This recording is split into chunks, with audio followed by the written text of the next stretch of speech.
اب جس طرح یہ رساکشی کی صورتحال ہوتی ہے اور درمیان میں حکومتیں گرتی ہیں، درمیان میں پٹری سے جمہوریت گرتی ہے، تو عدم استحکام اور پریشانی پیدا ہو جاتی ہے. جو کوئی بات کرتا ہے لوگوں کے کچھ نہ کچھ سمجھ میں آ جاتا ہے. تو میرے خیال میں ایز اے قوم ہم اگر اس کو یعنی باقاعدہ اس کو شریک کرے اس پروسیس میں اور وہ سمجھے کہ واقعی انتخابات یہی انتخابات ہوتے ہیں، تو میرے خیال میں پھر پریشانی نہیں ہوگی. جیسے آپ نے بتایا کہ سب کو ایک جگہ بیٹھا ہے، لیکن عمران خان تو ببانگ حل یہ تکرار کر رہا ہے کہ میں نے کسی کے ساتھ بیٹھنا ہی نہیں ہے ان لوگوں کے ساتھ، تو پھر کیسے ایک جگہ پہ وہ بٹھائیں گے؟ نہیں، وہ اصل میں آپ ایک بندے کو کہیں کہ آپ بیٹھ جائیں تو وہ نہیں بیٹھے گا.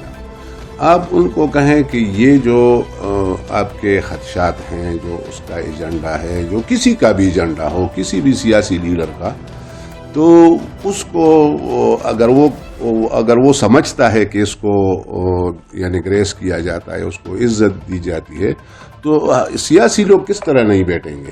اب یہ کہیں کہ انتخابات ہوں گے، پھر آئے طے کریں تو خود بیٹھے گا. اور یہ جو صورتحال بنی ہے، ظاہر ہے کوئی 2018 سے پہلے اس طرح کی صورتحال نہیں تھی. پاکستان کے حالات کبھی بھی یہ ایک تسلیم شدہ حقیقت ہے کہ اچھے نہیں رہے، لیکن 2018 تک یہ صورتحال نہیں تھی. اب یہ جو صورتحال بنی ہے، اس کا ذمہ دار کس کو ٹھہرا رہے ہیں؟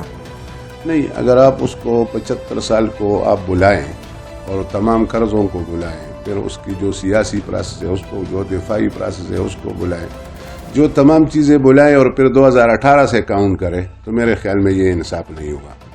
پھر اگر 2018 تو چلو گزر گیا، ایک سال تو اسی حکومت کا بھی گزر گیا نا، اس کے حالات اگر ہم یہ کہیں کہ 2018 بھی چھوڑو اور جب تک یہ پی ڈی ایم کی حکومت آئے ہیں وہاں سے حساب کرتے ہیں، تو پھر حساب تو دگنا تگنا ہو جائے گا. جی، میرے کہنے کا مطلب یہ ہے کہ 2018 تک یہ صورتحال نہیں تھی. 2018 سے 2022 تک جو صورتحال چلی، اور اب 2021 تک، اور اب 2021 سے 2022 تک، میں ان میں سے کہہ رہا ہوں کہ ان میں سے آپ کس کو ذمہ دار ٹھہرا رہے ہیں کہ یہ زیادہ حصہ کس نے ڈالا ملک کو اس نہج پہ لانے میں؟ نہیں، اصل میں جو اس نے کام کیا، مطلب ڈیریل کیا ڈیموکریسی کو، یا یعنی کہ کسی کے کہنے پہ یا کسی کے اتحاد پہ، یا جس طرح اس نے یہ کام کیا، تو اس کو ضرورت ہی نہیں تھی. جو پریشانی عمران خان پیدا کر رہے ہیں اور یہ اب اون کر رہے ہیں، ضرورت کیا ہے؟ یعنی کہ اب بھی نواز شریف صاحب خود کہتا ہے، یا اس کے کچھ لوگ خود کہتے ہیں کہ یار اس کو اپنے کندھوں پہ آپ نے اٹھانے کی کیوں قسم کھائی ہے، اس کو چھوڑو. تو اب اب اگر وہ گراتے اور چھوڑتے تو میرے خیال میں پھر یہ پوزیشن نہیں بنتی، پھر جو ہے وہ نئی صورتحال بنتی ہے اب، اور پی ڈی ایم اتنا بدنام بھی نہیں ہوتا. اور ظاہر ہے جو بلدیاتی انتخابات کے تناظر میں ہم دیکھیں تو پی ڈی ایم کا اور جمعیت علماء اسلام کا، فا کا، مولانا فضل الرحمان صاحب کا بہت ٹھیک ٹھاک امیج تھا. اب اس نے جو ہے وہ گرانے کے بعد حکومتیں ختم ہو گئی، تحلیل ہو گئی، وہ کہتے ہیں کہ نہیں ہم نے الیکشن کرنا ہی نہیں ہے، جیسے سمجھتے ہیں کہ یہ کوئی مارشل لا ہے. یہ بھی سیاسی لوگ ہیں. تو میں سمجھتا ہوں کہ وہ میدان میں عوام میں اپنا کیس پیش کرے کہ اگر میں نہیں، قوم اگر سمجھتی ہے کہ نہیں عمران خان ناکام تھا اور پی ڈی ایم کامیاب ہے، تو اس کو ووٹ دے دیں. یہ ان صورتحال گڑھ جوڑ میں، کمی بیشی میں، یہ مولانا فضل الرحمان صاحب کا کردار آپ کو کیا نظر آتا ہے؟ پی ڈی ایم کا صدر ہے، ظاہر ہے پی ڈی ایم کا صدر کا جو کردار ہونا چاہیے، جو یعنی پریزائڈ کرے ایک مجلس کو، پھر اس میں اس قسم کے فیصلے ہو کہ سندھ کس کا ہوگا، پنجاب کس کا ہوگا، صوبہ کس کا ہوگا، ہمیں کیا ملے گا، آپ کو کیا ملے گا. اور باہر آپ کہیں کہ ہم مہنگائی مارچ کر رہے ہیں، تو میرے خیال میں کہ جتنا مولانا صاحب کا یعنی کردار ہے اس میں، 2 رنگ 3 رنگ 4 رنگ جتنے بھی آپ گن سکتے ہیں، تو کسی کا نہیں ہے. باقی لوگوں نے تو بہت پہلے میٹنگوں میں شریک تھا، کچھ لوگوں نے کہا کہ اس کو چھوڑو.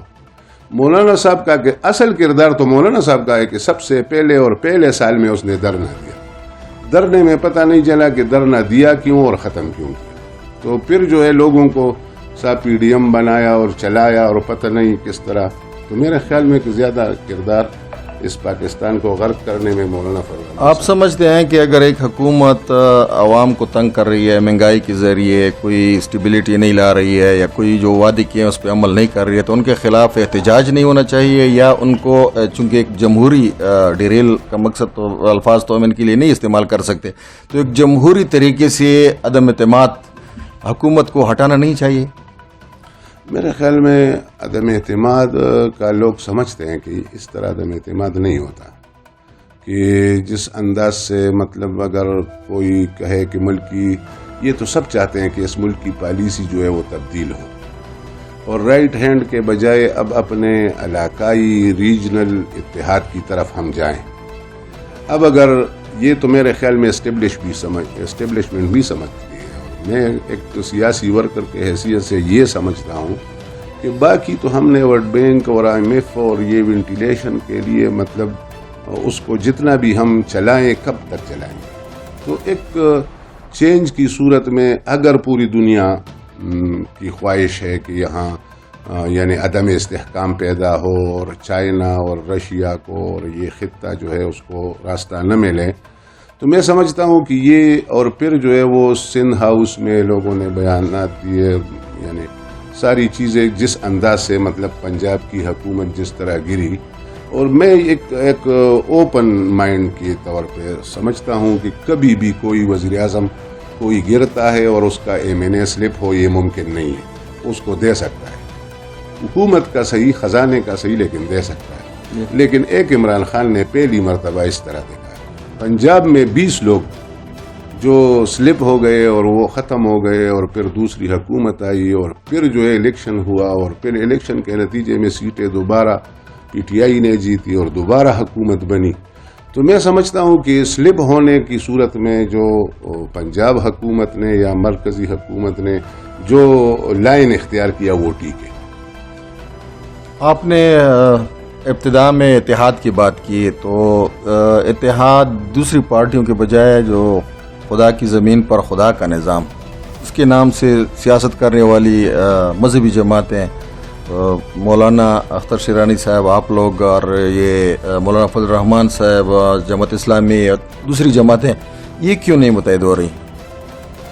اصل میں ہم نے تو جب ہم نے جدوجہد شروع کرنی تھی تو ہماری ملاقاتیں جمعیت علماء اسلام سین اور اسی طرح سراج الحق صاحب کے ساتھ، یہ میڈیا گواہ ہے، سب کے ساتھ ہم نے بیٹھ کے بات بھی کی کہ ہم اس طرح جو ہے وہ حالات میں ہیں اور ہم نے اکٹھے ہونا ہے، اور ان نے یعنی کل دل سے یہ بھی کہا کہ یہ واقعی اس طرح ہے۔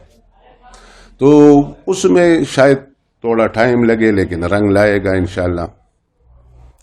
دوسری طرف جو ہے وہ PDM تھی، اور PDM کا صدر جو ہے اس نے ہمیں نکالا، تو ظاہر ہے 2 صف اس وقت ملک میں ہیں، اور ہم بھی ایک سیاسی چھوٹی سی جماعت سمجھ لے یا بڑی، لیکن ہم حق رکھتے ہیں کسی کے ساتھ اتحاد کرنے میں، اور اتحاد ہمارا جو ہے وہ بیانیے کے ساتھ ہے، جو کہ ہم آزادی چاہتے ہیں اس ملک کو۔ پہلے تو ہم آزاد کریں گے، پھر خدا کی زمین پر خدا کا نظام ہوگا۔ جب تک آزاد نہیں ہوگا تو وہاں سے یا کوئی جس کا آپ غلام ہے وہ آپ کو نہیں چھوڑے گا کہ خدا کی زمین پر خدا کی۔ کس سے آزاد کرنا چاہتے ہیں؟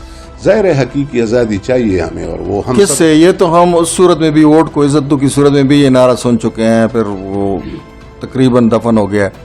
اب یہ حقیقی آزادی تھی، حقیقی آزادی کا مطلب ذرا ہم سمجھتے کس سے آزادی چاہتے ہیں آپ؟ یہ جو یعنی جس طرف آپ نے اشارہ کیا، تو میں سمجھتا ہوں کہ وہ لوگ بھی پاکستانی ہیں، اور وہ بھی اس غلامی کے شکار تو ہے جس طرح ہم ہیں۔ ظاہر ہے ہم امریکہ کے غلام ہیں، اور اس کے اشارے پہ اور CIA کے اشارے پہ یہاں جو جتنے بھی لوگ ہیں یہ تو بیچارے مجبور ہیں۔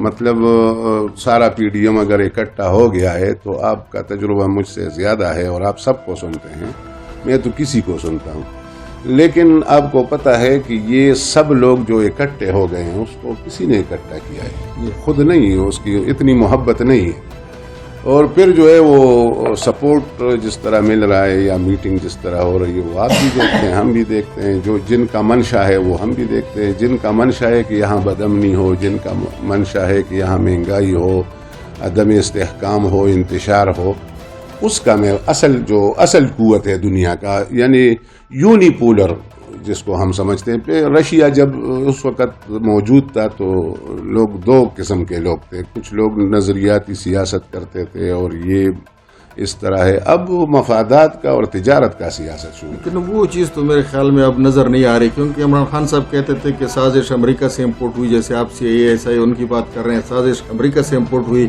لیکن اب کہتے ہیں کہ یہاں سے ایکسپورٹ ہوئی، باجوہ صاحب نے ادھر ایکسپورٹ کی. تو پہلے ہم امپورٹڈ حکومت کہتے تھے، اب مجھے یہ سمجھ نہیں کہ حکومت کو ہم ایکسپورٹڈ حکومت کہیں گے یا کیا کہیں گے، اور یہ چیزیں تو میرے خیال میں اب نہیں. اصل میں یہ تو عمران خان والی بات میں نہیں کرتا، جی فضل الرحمان والی بات بھی میں نہیں کرتا، کسی سیاسی لیڈر کا بھی میں اصل میں جو قوم کا مسئلہ ہے وہ میں بھی سمجھتا ہوں، آپ بھی سمجھتے ہیں. اس نے کیا کہا، واقعی کہا، کیا نہیں کہا، کسی کے پیچھے ہم کیا دوڑ لگائیں.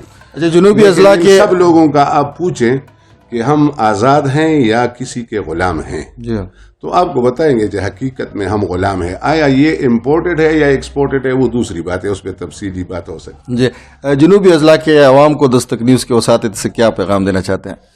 جنوبی اضلاع الحمدللہ مذہبی لوگ ہیں، اور جو ظاہر محرومیاں پوری ملک میں ہیں، لیکن جنوبی کچھ اضلاع میں مثلا بہت زیادہ اس کے حوالے سے کمزوری. تو میں سمجھتا ہوں کہ یہاں جو ٹیلنٹ ہیں، یہاں جو ہماری روایات ہیں، جو امن کے حوالے سے پہلے سے چلی آ رہی ہے، جرگے سسٹم ہے، جو بھی ہے، تو اس حوالے پہ وہ اپنے روایات پہ آ جائیں. تو جرگے سسٹم میں ہمیں پتہ چلے گا کہ کون کیا کرتا ہے. اس طرح یہ جو بس خواہ محاذرائی یہ نہ ہو. اور دوسرا تھوڑا کامن سینس سے کام اگر لیں، ہم عقل سے کام لیں، استعمال کریں کہ تو اپڈیٹ ہو جائیں گے. تو جو بھی میں سمجھتا ہوں کہ جو بھی اپڈیٹ نہیں ہوتا وہ ختم ہو جاتے ہیں. میں کبھی کبھی مثال دیتا ہوں کہ یہ میں نے جب پہلے دفعہ موبائل سیٹ لیا 7,500 کا، اور 8,000 اس وقت ایک کنیکشن کا خرچہ تھا. تو اس وقت جب میں نے وہ سیٹ لیا وہ نوکیا تھا، اور جب ہم بازار میں جاتے تو ہمارا یہ ارمان ہوتا کہ ہم نوکیا سیٹ لیں. لیکن آپ نے دیکھا کہ نوکیا اپنے سافٹ ویئر کی وجہ سے جو کہ اپڈیٹ نہیں ہو رہا تھا، اینڈرائیڈ آ گیا اور اس نے قبول نہیں کیا، اپڈیٹ نہیں ہوا تو نوکیا مارکیٹ سے نکل گیا. اب اگر دوبارہ ابھی اس نے اینڈرائیڈ دوبارہ جوائن کیا، لیکن جو اپڈیٹ نہیں ہوتے تو، اور سیاست کا یعنی اپ گریڈیشن تو اس طرح ہے کہ 9 بجے کا ایک صورتحال ہے، 10 بجے کا دوسرا، 12 بجے کا تیسرا، شام کا الگ اور صبح کا الگ. تو جو یعنی جنوبی اضلاع ہو یا جو بھی مجھے سنتا ہے، اگر وہ سوچے اور اپڈیٹ ہو، یعنی اپڈیٹ پہ لگائے، ذرا وہ بٹن ایک دبانا ہوتا ہے کہ ہم نے اپڈیٹ ہونا ہے، تو انشاءاللہ اپڈیٹ ہو کے پھر صحیح راستہ. نیوز کو ٹائم دینے کا بہت بہت شکریہ. شکریہ آپ لوگوں کا، انتہائی مشکور.